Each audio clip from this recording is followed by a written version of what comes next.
Back on Inside Tennessee, Susan, there was one number that you really focused on that Chris gave us before our conversation. Yeah, I thought that 56% voted Republican primary and 44% in the Democrat primary. In August. In August. And there were lots of local races. You know, we had, as he said, school board, county commission, primaries in both parties. And I think there was a time when you would have had 65%, 66% in the Republican primary, 30-something in the Democrat primary. When I moved here, it was that way. The precincts are changing dramatically, too. We had a little bit of off-camera conversation about that with Chris, and there are 3 very strong red precincts still. And when we're talking in particular about county commission. County commission. And some that are changing dramatically, 4th and 9 maybe. The city precincts. So 4th is changed. But and I've had this conversation with the local Republican Party structure. You guys better wake up. It's changing. The city has changed dramatically, and they're coming into the county. Don, to that point, we've heard things like districts in county commission, districts 6, 9, 3, and 4 are all in that sort of purple category. You might say a little different, but no, I generally agree with that. What we saw is we picked up a county commission seat in this round. We nearly picked up a second out south, and I think, frankly, we'll pick that up in 4 years, the way things are trending. And so I think it's good for the county to. First of all, I'm a Democrat, and I believe in what Democrats generally believe in, not what Republicans define it as. That said, I think a close split, particularly on local levels between parties, is the most effective. The most people are heard, the most people are represented. And Chris mentioned that one of the reasons he thinks, as I do, that we have such low turnout in those county elections where we're mostly red, in those state elections where we're nearly all red, is because there isn't a more of a bipartisan look to those bodies, and people feel like their vote doesn't matter. So I think it's good. I think it's good that we're getting some more political diversity along with other types of diversity on our elected bodies, and I'm excited by the direction the county's going in. John, you've covered politics in this community for years.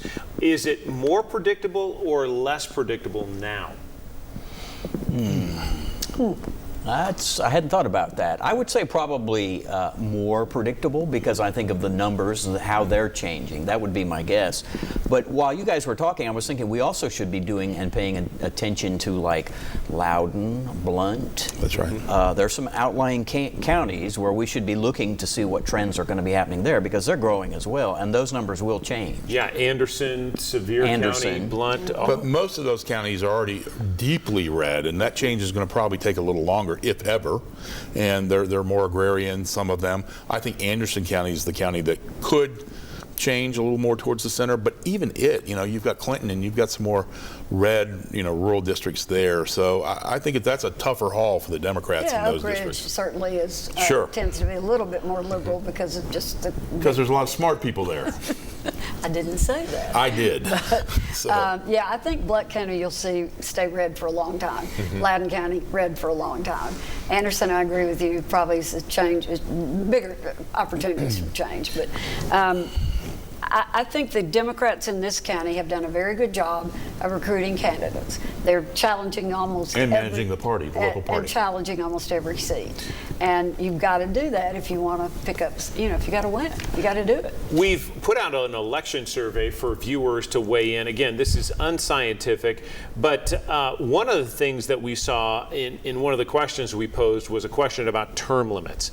And 500 plus people responded to this before I sent it to both of you, and it was a full camp of we need term limits. Absolutely, and again, it's another example of our legislators protecting their fiefdoms and not meaningfully voting for it. And that's I mentioned on our text thread earlier that we until that's a big lift.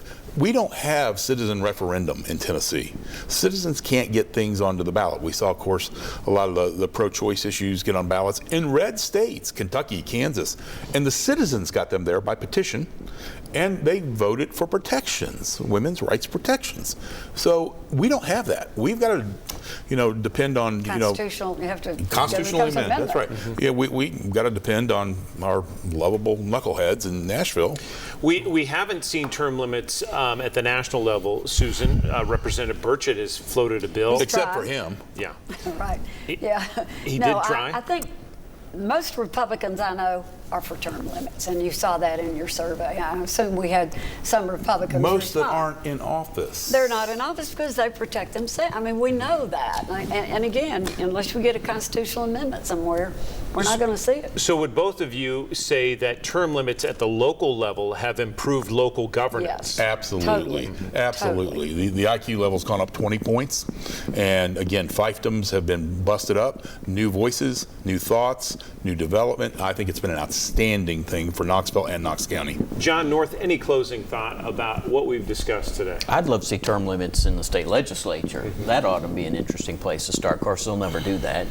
And Why would they support it? I actually think we should have term limits, maybe a little longer than 6-8 years, but for the U.S. Supreme Court.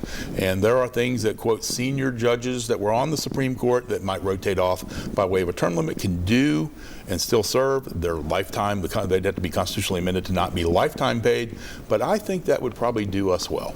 Don, Susan, John, we appreciate the conversation. Thank you for watching Inside Tennessee. We hope to see you right back here next week on Sunday morning.